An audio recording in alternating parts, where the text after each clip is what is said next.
ভাইয়ের বাড়ি কোন জায়গায়? পাবনা। পাবনা। কত কিলো আনুমানিক? তাও 500 কিলোর দই হয়। পাবনা। বন্ধুরা, কত দূর দূর থেকে স্টুডেন্ট ভাইরা আমাকে ভালোবেসে আমার কাছে কাজ শিখতে আসে। যাই হোক, আমাদের আজকের টপিক হচ্ছে নেটওয়ার্ক।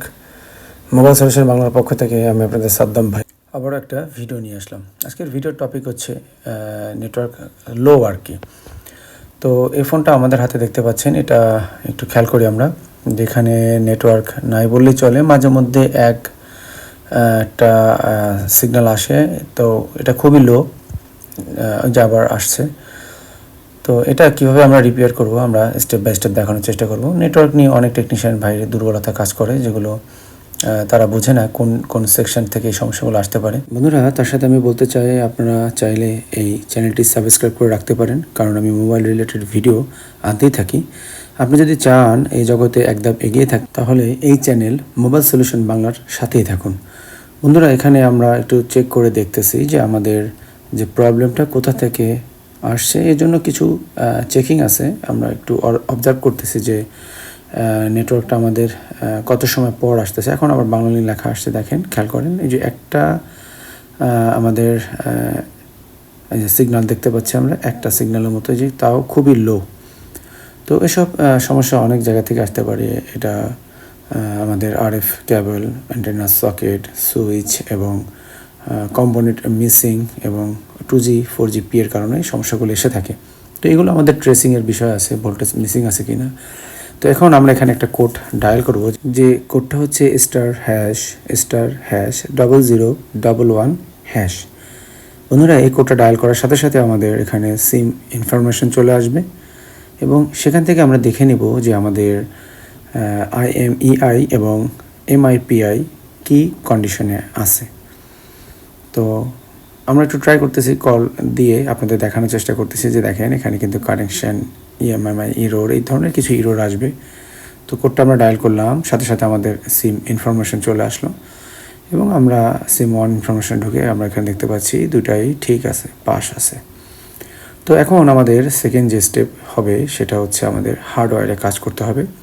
বন্ধুরা, এই ফোনটা কোনো এক টেকনিশিয়ান ভাই আগেই কাজ করে রেখেছে, দেখেন মাদারবোর্ডের কী অবস্থা। এই ধরনের কাজ আমরা কখনোই অ্যালাউ করি না। পরিচ্ছন্ন মোবাইল সেকশনটা এখন এতটাই আপগ্রেড, এই কাজগুলো আপনার অবশ্যই কোয়ালিটি মেনটেন করতে হবে। তো এখানে এটা যে সোনালি কালারে যেটা দেখতে পাচ্ছেন, এটা আছে আমাদের অ্যান্টেনা সুইচ, আর আরএফ কেবলটা যেটার সাথে লাগানো আছে এটাকে বলে অ্যান্টেনা সকেট। তো এখানে আমরা ফার্স্ট এখান থেকে শুরু করব। সবসময় কাজের ক্ষেত্রে 2G IC থেকে শুরু করতে হয়।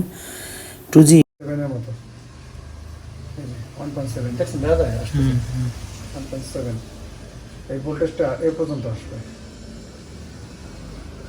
1.5 এই ভোল্টেজটা এই পর্যন্ত আসছে, 1.5, বাট এই পাশে আসতেছে না।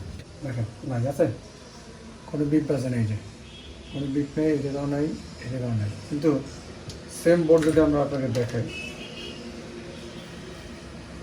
এখানে এই যে একই জিনিস আছে, অ্যান্টেনা, এখানে যদি আমরা খেয়াল করেন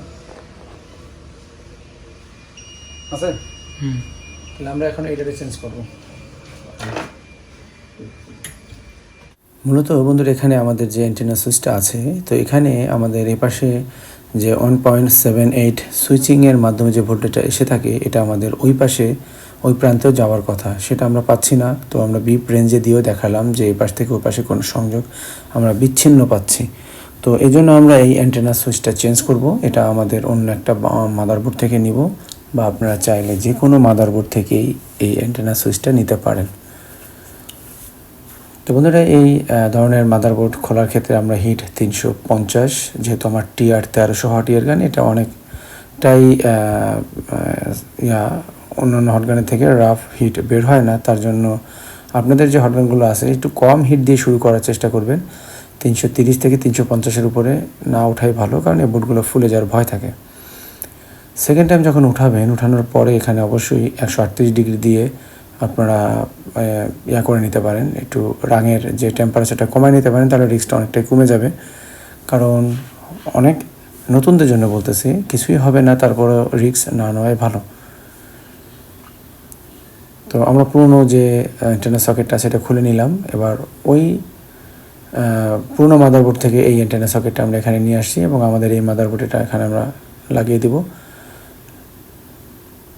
তো এটা আপনি 350-40 এর মধ্যে যদি রাখেন এটা পুড়বে না, কারণ এটা প্লাস্টিক হলেও ভিতরে প্লাস্টিক, কিন্তু এই প্লাস্টিকগুলো কোয়ালিটিফুল যেহেতু স্যামসাংয়ের, সরাসরি হিট করে এগুলো লাগানো যায়। এগুলো বিশেষ করে আমি নতুনদের উদ্দেশ্যে বলতেছি, যারা সিনিয়র আছেন তারা অবশ্যই এই ধরনের কাজ তারা জানেন, করেন। বন্ধুরা, নেটওয়ার্ক সেকশন আসলে অনেক বড় একটা সাবজেক্ট। এখানে অনেক ভোল্টেজ দেখতে হয়, RX, TX, EXO সব ধরনের লাইনগুলো চেক করতে হয়, বেসব্যান্ড, ডাইভারসিটি অ্যান্টেনা, DPDT, এরপরে এগুলোর ইনপুট আউটপুট ভোল্টেজ, হ্যাঁ, এগুলো চেকিংয়ের জন্য DSO মেশিনের প্রয়োজন হয় এক্সট্রিম লেভেলের কাজের জন্য। এইসব কিছু বিষয় আছে, তাহলেই আপনি একটা নেটওয়ার্ক সেকশনের পরিপূর্ণ কাজ বা সমাধান করতে পারবেন। তো এখানে আমরা ভালো করে ওয়াশ করে নেব। প্রত্যেকটা কাজের পরে সুন্দরভাবে ওয়াশ করে নিতে হবে, পরিচ্ছন্ন কাজ করবেন সব সময়। তো এখন এটা আমরা ফিটিং করে দেখব যে এটা কি কন্ডিশন। আমি একটু গরম অনেক ছিল, তো এটা আমার একটা ব্যাড হ্যাবিট যে আমি ফু দেই। এটার জন্য আমার কাছে অরিজিনালে মোটর আছে যেটা দিয়ে ঠান্ডা বাতাস দেওয়া হয়, কিন্তু এটা আমার অনেক দিনের অভ্যাস। কে যেন ফোন দিছে কাজের মধ্যে, সরি বন্ধুরা। আমি এটা অন হওয়া পর্যন্ত আপনাদের দেখাচ্ছি, দেখেন স্যামসাং লেখা আসছে, তো সেই সময়টা আমি একটু আপনাদের কাছ থেকে নিচ্ছি।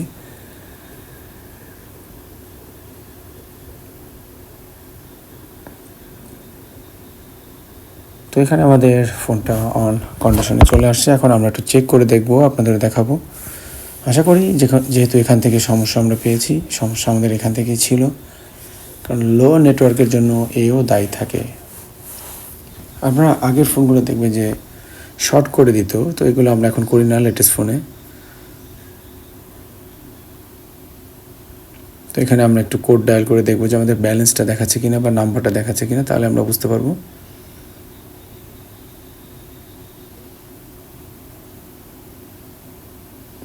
আমরা আবার একটু ডায়াল করি *124#।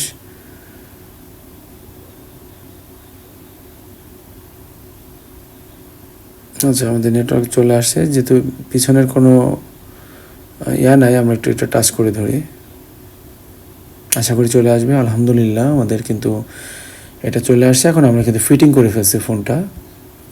এবার আমি আপনাদের একটু চেক করে দেখাই। বন্ধুরা, এগুলোর কিছু ধারাবাহিকতা আছে, যেমন আপনি 2G অপশন ঘুরিয়ে দেখতে হবে, ব্যান্ড ঘুরিয়ে দেখতে হবে, সার্ভিস অপারেটর পাচ্ছে কিনা এগুলো দেখতে হবে। এগুলো নিয়ে আমরা স্টেপ বাই স্টেপ ভিডিও নিয়ে আসবো ইনশাল্লাহ। দেখেন দুইটাতেই আমাদের নেটওয়ার্ক আছে এবং আমাদের নেটওয়ার্কটা পারফেক্টলি কাজ করতেছে। তো আমি আপনাদের আবারও ডায়াল করে দেখাচ্ছি, দেখেন।